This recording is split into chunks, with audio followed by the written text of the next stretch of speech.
Sərdar Hacıyev 1 milyon manat dövlət vəsaitini necə səmərəsiz xərcləyib? Aqrar Xidmətlər Agentliyi dövlət vəsaitini səmərəsiz xərcləyib.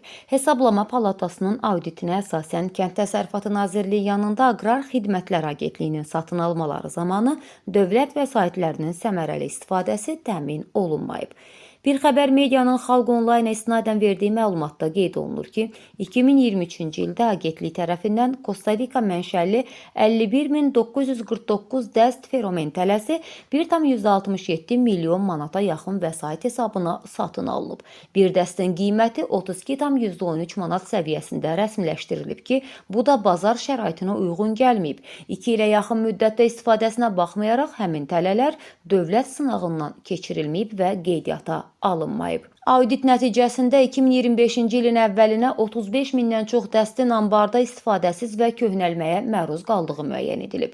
Bu isə təqribən 1 milyon manata yaxın dövlət vəsaitinin səmərəsiz xərclənməsinə səbəb olub.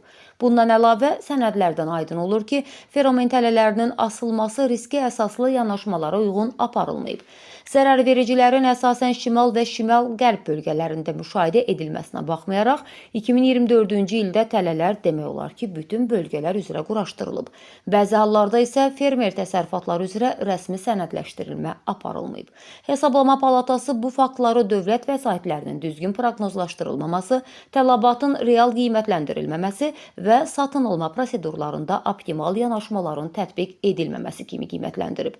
Kollegiya nəticələri əsasən nöqsanların aradan qaldırılması, artıq xərclərin bərpası və aidiyyatı qurumların məlumatlandırılması barədə qərar qəbul edib.